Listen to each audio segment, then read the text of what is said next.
Hello mga kabudol! Welcome to another vlog. So ano-ano ba yung mga favorite scents ko sa Ian Darcy? So eto na. Number 1 ko pong favorite dito sa mga to ay yung Nectarine, yung Jo Malone Nectarine Blossom and Honey. That's number 1. Talagang all-time favorite ko po talaga yon.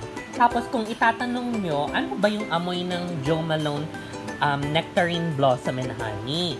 Yung karaniwan sa mga nagba-vlog, syempre, yung iba dyan technical kung magpaliwanag, kesyo, there's a hint of ganito, there's a note of ganyan, it's a chenilene base, vanilla base, keme-keme. Syempre, kung ikaw hindi ka naman literate or well-versed sa mga ganon, hindi mo siya magigets, anong amoy yun, di ba? So, as much as possible sa aking kakayahan, i-describe ko siya sa inyo ng layman's term. Yung talagang maiintindihan ng tao, ng masa, ng karaniwan tao. Para ma-imagine nyo, ano ba yung scent na yon? So, yung Nectarine Blossom and Honey, pag ginamit nyo po yan, number 1 na maamoy nyo kaagad dyan, yung amoy ng pagiging parang pinaghalo. Ito, imagine niyo na lang yung pagbukas kayo ng dalanghita or ng orange, tapos, di ba parang citrus yon. Tapos, umamoy kayo ng bulaklak. Di ba ano-ano ba yung mga bulaklak na mababango? Pagsamahin niyo yung dalawang yon, tapos, talagang babaeng-babae yung amoy mo. At the same time, hindi siya masakit sa ulo. Kahit gamitin nyo siya ng tag-init or taglamig, kasi merong mga taong may pabangong ginagamit for taglamig lang, merong ginagamit for tag-init lang. Yung Jo Malone na Nectarine Blossom and Honey, talagang head turner yan. At the same time, kung nasa party kayo at may nakatabi kayo, talagang makaka-receive talaga kayo ng compliments. Talagang tatanungin sa inyo, ano yung pabango mo, ang bango-bango mo naman, ano yung ginagamit mo, yan. So, number 1 yan. Number 2, yung DNG Light Blue. So, talagang ano yan, yan talaga yung pabango talaga na talagang kahit nasa bahay lang ako ginagamit ko kasi hindi talaga sasakit ulo mo dyan sa DNG Light Blue. Kasi yung amoy niyan, parang ang lamig-lamig sa ilong. Yun ang mai-imagine nyo eh. Citrusy din siya. O, pag sabi nyo citrusy, yung parang nagbukas kayo ng mga prutas na mga dalandan, orange, ganyan, lemon.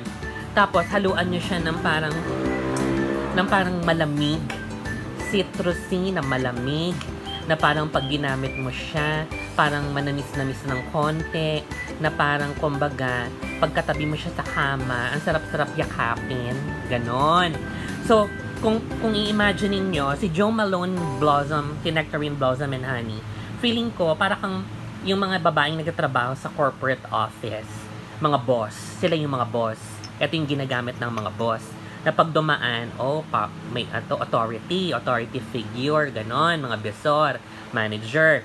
Si DNG Light Blue, ito yung mga parang kolehiyala, misis na mayaman, ganon, yung parang mga housewife, kolehiyala, yung mga basta mayaman na babae na namamasyal sa mall, tapos social, yung walang hirap sa buhay, yung ganon, hindi nahihirapan sa buhay. Gusto lang niya mag-shopping, magmamaganda, ganyan. Yung DNG Light Blue, parang ganon. Charot.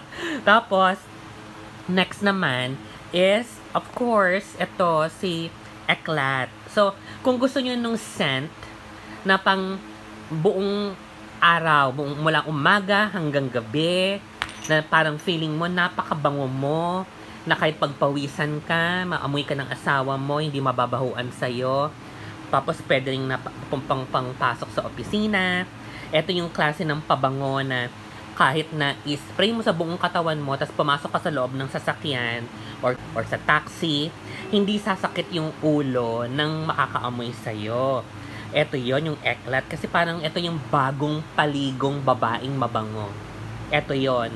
So, kung gusto nyo siyang imaginein, yung Eclat, yung parang gusto mo lang kung ito ang gusto mong gamitin, ang statement mo dyan ikaw yung tipo ng babae na good vibes, magaang kasama, kumbaga, fresh, hindi masakit sa ulo, hindi siya citrusy ha.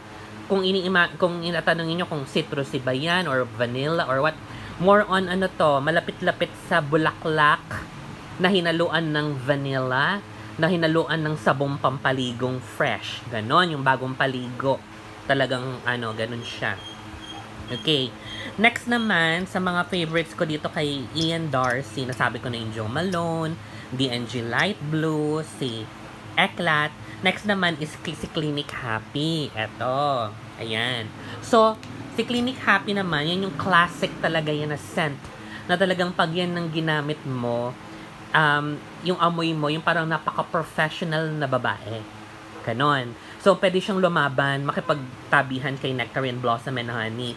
Meaning, pwede siyang, pag yan ang gamit mo, amoy boss ka, amoy supervisor, amoy manager, yung parang may authority, yung nakakataas, nakakaangat-angat. Ganon ang amoy ni Clinic Happy. Okay? So, hindi rin masakit sa ulo yan. Kasi ako, particular ako sa mga pabango na hindi masakit sa ulo. Gusto ko yung mga pabango na magaang sa ilong, kahit yakapin ka, singot-singotin ka, hindi sasakit ng ulo ng mga nakakaamoy sa'yo. Okay? Tapos next naman, ngayon, ito na yung pinaka all-time favorite ko. Wala nito sa Ian Darcy. Pero meron to dito sa Sensation. Feeling ko meron din sa ibang brands. Pero, ito yung tinangkilik ko. Itong Chanel Chance ng Sensation. So, bakit ko to nagustuhan? Kasi, yung amoy niya, ayun na naman, parang pag ginagamit ko to, ay yung amoy niya, yung hindi malakas, hindi matapang, para kang bagong paligo na malamig sa ilong na hindi sasakit yung ulo mo. Yung parang imaginein niyo yung malamig sa ilong na pabango. Yung parang pag naamoy mo malamig sa ulo, ganon. Hindi siya parang mga vanilla, hindi parang mga ganon, mga flowery. Ang amoy talaga niya, yung, paano ba? Bagong paligong sabon, ganon, or parang, alam mo yung parang pag pumasok ka sa air condition, parang ayoko siyang gamitan ng mga technical na paliwanag eh. Gusto ko yung maintindihan nyo siya in a way na pag binanggit ko, ma-imagine nyo na kaagad na ganun yung amoy niya. So, itong si Chanel Chance, pwede siyang, feeling ko in my opinion, pwede siyang panlalaki, pwedeng pambabae. Itong amoy na to. Siguro kaya nagustuhan ko siya kasi meron siyang hint ng lalaking amoy na parang ang sarap sa yung lalaking masarap, yung ganon, charot. Ganon siya, ganon yung amoy niya. Ayan.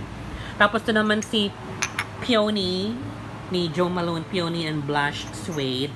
Kung gusto niyo yung amoy na parang sophisticadang donya na nagsisimba, ayan, ito yung gamitin nyo.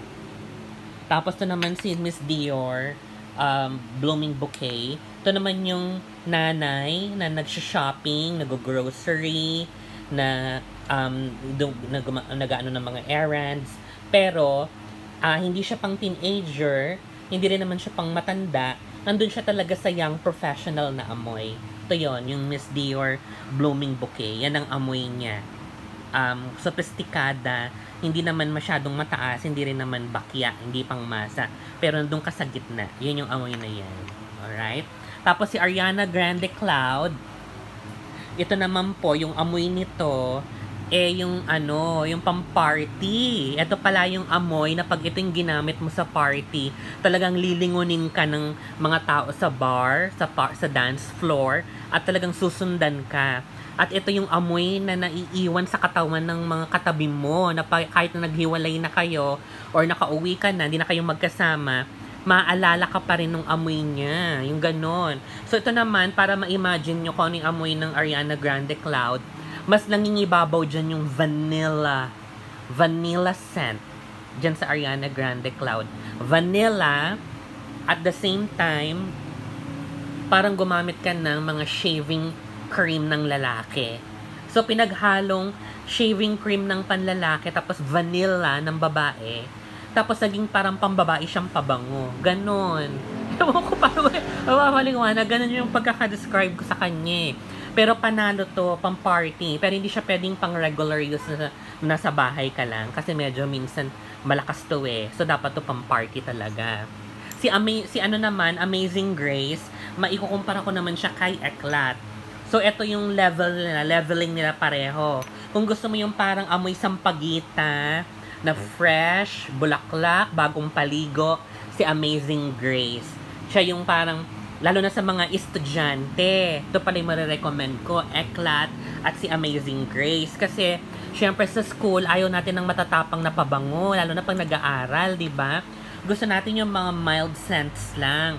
So yan, si Amazing Grace at si Eclat ang marirecommend ko sa mga students. Pag kung gusto niyo ng cologne or ng pabango para sa mga nag-aaral, lalo na yung mga nasa college or high school, si Amazing Grace, ano yan, swak na swak sa mga nag-aaral, saka si Eclat. Ayan. So yun lang po. At sana meron kayong natutunan sa akin. At kung meron kayong mga tanong, just write down on the comment below. At sasagutin po natin yan sa abot ng aking makakaya. Hindi po ako nagmamagaling. Hindi po ako mga collector ng mga pabango. Pero based on my experience, syempre nagtrabaho rin naman po tayo sa corporate world. Dito lang, hindi lang dito sa Pilipinas, sa ibang bansa. I've been OFW for 10 years. At syempre, subok ko na po talaga yung mga amoy na pasok talaga kahit nasa ibang bansa ka. At talagang na-experience ko po talaga yung mga original scents. Hindi lang ako nagsasabi-sabi dito na nag-iimbento. Dahil na-try ko talaga yung mga original din. Ayan. So, thank you very much for spending time with me, for watching this vlog. Hopefully, meron kayong natutunan sa akin. Maraming salamat. Babush!